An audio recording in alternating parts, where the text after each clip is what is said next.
Welcome to civil service study. Welcome back. UPPSC के लिए अगला टेस्ट लगाते हैं। टेस्ट नंबर 34 इंपॉर्टेंट होंगे प्रश्न। इस टेस्ट में हम फोकस करेंगे नेशनल राष्ट्रीय स्तर और उत्तर प्रदेश स्तर के करंट अफेयर्स पर। इम्पोर्टेंट है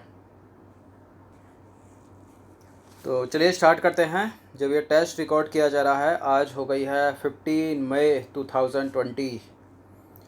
तो क्वेश्चन नंबर 1 है, हाल ही में विकसित आर्सेनिक प्रतिरोधी चावल मुक्तोश्री आर्सेनिक प्रतिरोधी चावल मुक्तोश्री के बारे में कौन सा कथन जो है वो सही है।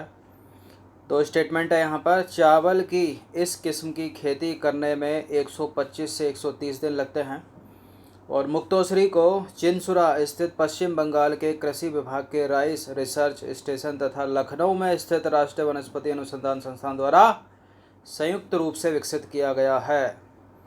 तो कौन सा करेक्ट है इनमें? देखिए दोनों के दोनों करेक्ट हैं, ये पहला भी दूसरा भी। इसका आंसर हो जाएगा ऑप्शन नंबर सी। तो आर्सेनिक संदूषण जल प्रदूषण का एक प्रकार है जो अक्सर भूजल के गहरे स्तरों में आर्सेनिक की उच्च सांद्रता के प्राकृतिक रूप से बढ़ने के कारण होता है। विश्व स्वास्थ्य संगठन के अनुसार मुख्य रूप से पीने के पानी और भोजन के माध्यम से लंबे समय तक आर्सेनिक के संपर्क में रहने पर व्यक्ति विषाक्तता से प्रभावित हो सकता है। क्वेश्चन नंबर 2 है, हाल ही में किस नाम से देश के 13वें प्रमुख बंदरगाह की स्थापना को मंजूरी दी गई है? Kamarajar, BO Chidambaranar, Jawaharlal Nehru port trust या फिर बधावन? क्या है इसका आंसर? अब से देश का 13वां प्रमुख बंदरगाह होगा कौन सा? बधावन पोर्ट। तो इसका आंसर हो जाएगा ऑप्शन नंबर डी। तो देखिए केंद्रीय मंत्रिमंडल ने हाल ही में महाराष्ट्र के बधावन में देश के 13वें प्रमुख बंदरगाह की स्थापना को मंजूरी दी है। ये इम्पोर्टेंट है, याद रखिएगा। वर्तमान में भारत के जो 12 प्रमुख बंदरगाह हैं वो कौन कौन से हैं? Deendayal port, Mumbai port, Jawaharlal Nehru port, Mormugao port, new Mangalore port, Cochin port, Chennai port, Kamarajar port, VO Chidambaranar port, Visakhapatnam port, Paradip port और कोलकाता पोर्ट हल्दिया सहित। तीसरा प्रश्न है, बुंदेलखंड एक्सप्रेस के संदर्भ में कौन सा सत्य है? देखिए बुंदेलखंड एक्सप्रेस वे जो है वो आगरा लखनऊ एक्सप्रेस वे और यमुना एक्सप्रेस वे के माध्यम से बुंदेलखंड को राष्ट्रीय राजधानी से जोड़ेगा, मतलब नई दिल्ली से जोड़ेगा। और यह एक्सप्रेस वे चित्रकूट, बांदा, हमीरपुर और जालौन जिलों से होकर गुजरेगा। बिल्कुल करेक्ट है दोनों के दोनों स्टेटमेंट। इसका आंसर क्या हो जाएगा? Option number C. तो देखिए दोनों के दोनों कथन सत्य हैं। प्रधानमंत्री ने बुंदेलखंड एक्सप्रेसवे की आधारशिला चित्रकूट के भरतपुर में रखी। यह एक्सप्रेसवे वर्ष 2018 से सरकार द्वारा घोषित उत्तर प्रदेश औद्योगिक गलियारे का पूरक होगा। बुंदेलखंड एक्सप्रेसवे का निर्माण उत्तर प्रदेश सरकार द्वारा किया जाएगा। क्वेश्चन नंबर 4 है, सेना में महिला अधिकारियों को शामिल करने की शुरुआत किस वर्ष की गई?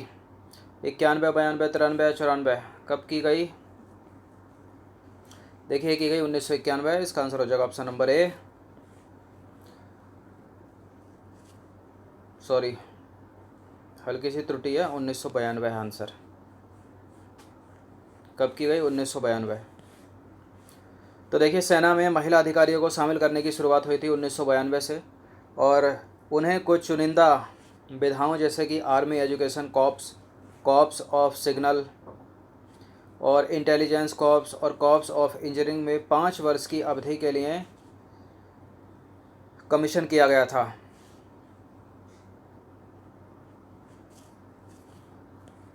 क्वेश्चन नंबर 5 है, निम्नलिखित कथनों में से कौन सा एक गलत है? इनमें से 3 स्टेटमेंट है यहाँ पर। सिलीगुड़ी गलियारे को चिकन नेक के रूप में जाना जाता है। कालादान परियोजना कोलकाता से म्यांमार के शितवे बंदरगाह तक की दूरी को लगभग 2000 किलोमीटर तक कम कर देगी। कालादान परियोजना भारत और म्यांमार द्वारा संयुक्त रूप से प्रारंभ की गई है। उपरोक्त सभी गलत हैं या फिर कोई एक इनमें से गलत है? देखिए जो कालादान परियोजना है वो कोलकाता से म्यांमार के शितवे बंदरगाह तक की जो दूरी है उसको लगभग 1300 किलोमीटर कम करेगी, 2000 किलोमीटर नहीं। तो गलत है वाला स्टेटमेंट, पहला करेक्ट है। तीसरा करेक्ट है, कालादान परियोजना इंडिया और म्यांमार द्वारा बनाई गई संयुक्त परियोजना है। तो देखिए सिलीगुड़ी को चिकन नेक के नाम से भी जाना जाता है और कालादान परियोजना जो है वो म्यांमार के शितवे बंदरगाह को भारत म्यांमार सीमा से जोड़ती है। यह परियोजना भारत और म्यांमार द्वारा संयुक्त रूप से प्रारंभ की गई थी ताकि पूर्वी बंदरगाह से मालवाहक शिपमेंट म्यांमार से म्यांमार और देश के उत्तर पूर्वी हिस्सों में पहुंचने के लिए एक बहु मॉडल प्लेटफॉर्म बनाया जा सके। यह परियोजना कोलकाता के शितवे तक की दूरी लगभग 1328 किलोमीटर तक को कम कर देगी। 2000 नहीं है, इम्पोर्टेंट है। किस किस की संयुक्त परियोजना, ये ज़्यादा इम्पोर्टेंट है, भारत और म्यांमार की। क्वेश्चन नंबर 6 है, अटल भूजल योजना का प्रारंभ कब किया गया? अटल भूजल योजना का प्रारंभ कब किया गया? 2019 में या 2018 में? अगर 19 में किया गया तो कब किया गया? दिसंबर 2019 में किया गया, 25 दिसंबर 2019 को। तो देखिए, अटल भूजल योजना का शुभारंभ प्रधानमंत्री नरेंद्र मोदी द्वारा 25 दिसंबर 2019 को नई दिल्ली में किया गया। इस योजना का उद्देश्य भूजल प्रबंधन में सुधार करना है। यह विश्व बैंक द्वारा समर्थित योजना है। यह योजना देश के गुजरात, महाराष्ट्र, हरियाणा, कर्नाटक, राजस्थान तथा मध्य प्रदेश और उत्तर प्रदेश राज्यों में लागू की जाएगी, जो 78 डिस्ट्रिक्ट को कवर करेगी। क्वेश्चन नंबर 7 है, टिड्डियों के प्रकोप की वजह से हाल ही में किस अफ्रीकी देश ने आपातकाल की घोषणा की है? इथोपिया, सोमालिया, घाना या सूडान? किसने की है? तो सूडान नहीं है, घाना नहीं है, इथोपिया भी नहीं है। इसका आंसर है ऑप्शन नंबर बी, सोमालिया। तो देखिए, पूर्वी अफ्रीकी देश सोमालिया ने टिड्डियों के प्रकोप की वजह से देश में आपातकाल की घोषणा की। याद रखिएगा इसको। क्वेश्चन नंबर 8 है, वर्ल्ड अर्बन फोरम का 10वां सत्र कहाँ आयोजित किया गया? वर्ल्ड अर्बन फोरम का 10वां सत्र आयोजित किया गया अबू धाबी में। कहाँ पर? अबू धाबी में। तो देखिए, वर्ल्ड अर्बन फोरम का 10वां सत्र 8 से 13 फरवरी 2020 के बीच संयुक्त अरब अमीरात के अबू धाबी में आयोजित किया गया। क्वेश्चन नंबर 9 है, निम्नलिखित कथनों में से कौन सा कथन सही है? पहला स्टेटमेंट है, बिम्स्टेक की स्थापना 6 जून 1997 को बैंकॉक घोषणा के द्वारा की गई। बिम्स्टेक का मुख्यालय बांग्लादेश की राजधानी ढाका में स्थित है। तो करेक्ट है दोनों के दोनों स्टेटमेंट। इसका आंसर हो जाएगा ऑप्शन नंबर सी। तो देखिए, बिम्स्टेक बंगाल की खाड़ी के निकट स्थित दक्षिण एशिया तथा दक्षिण पूर्वी एशिया के 7 देशों का समूह है। बिम्स्टेक के सदस्य देशों में शामिल है भारत, नेपाल और श्रीलंका, बांग्लादेश, भूटान, म्यांमार और थाईलैंड। इनको याद करने का क्रम इसी तरह से है जैसे गोले लगाएं। पाकिस्तान इसमें शामिल नहीं है, याद रखिएगा। एक बार फिर से देख लीजिए, भारत ऊपर को आ जाइए, नेपाल उसके बगल में जाइए, भूटान थोड़ा सा पूरब की तरफ चलिए, बांग्लादेश दक्षिण की तरफ चलिए, अब श्रीलंका अब पूरब की तरफ चलते रहिए, म्यांमार और थाईलैंड। पाकिस्तान इसमें है नहीं, ना अफगानिस्तान। क्वेश्चन नंबर 10 है, भारतीय अंतर्राष्ट्रीय सी फूड शो के 22वें संस्करण का आयोजन कहाँ किया गया? कहाँ किया गया? भारतीय अंतर्राष्ट्रीय सी फूड शो के 22वें संस्करण का आयोजन कोच्चि में, कोच्चि केरल में किया गया। ऑप्शन नंबर बी है इसका आंसर। तो देखिए, 7 से 9 फरवरी 2020 के बीच कोच्चि में भारतीय अंतर्राष्ट्रीय सी फूड शो के 22वें संस्करण का आयोजन किया गया। इंपॉर्टेंट है प्रश्न। इस वर्ष समुद्री खाद्य शो की विषय वस्तु है नीली क्रांति, उत्पादन के आगे मूल्यवर्धन। क्या है? नीली क्रांति, उत्पादन के आगे मूल्यवर्धन। क्वेश्चन नंबर 11 है, CMS COP 13 का आयोजन 17 से 22 फरवरी 2020 के दौरान कहाँ किया गया? CMS COP 13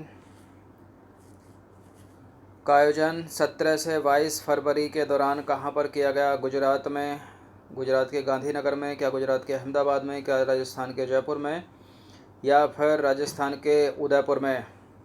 तो देखिए, CMS COP 13 का आयोजन गुजरात में ही किया गया, गुजरात के गांधीनगर में। इसका आंसर हो जाएगा ऑप्शन नंबर ए।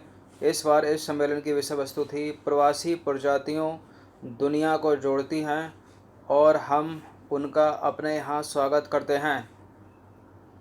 प्रवासी प्रजातियाँ दुनिया को जोड़ती हैं और उनका हम अपने यहाँ स्वागत करते हैं। इस सम्मेलन में गांधीनगर घोषणा को अपनाया गया। क्वेश्चन नंबर 12 है, यह प्रश्न मोस्ट इम्पोर्टेंट है और इतने दिनों से न्यूज़ में है कि सभी को पता होगा इसका आंसर। पार्कर सोलर प्रोब क्या है ये? क्या ये चंद्रमा का मिशन है, क्या ये सूर्य का मिशन है, या फिर ये क्षुद्र ग्रह के अध्ययन से संबंधित कोई मिशन है? तो है तो ये नासा का, लेकिन ना तो ये चंद्रमा का है, ना ही ये शुद्ध ग्रह का है। यह है सूर्य का। सूर्य के अध्ययन के लिए मिशन है पार्कर सोलर प्रोब।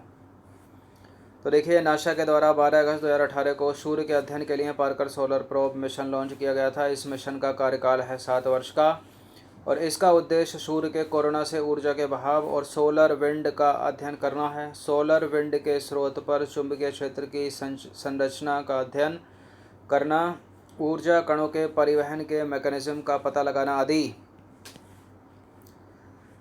13वां प्रश्न है, निम्नलिखित में सिम उन्नति क्या है? सिम उन्नति सरकारी नवाचार के लिए एक पोर्टल नहीं है, कैंसर की एक प्रजाति नहीं है, वैज्ञानिकों द्वारा विकसित मेंथा की एक प्रजाति है। तो इसका आंसर हो जाएगा ऑप्शन नंबर ए।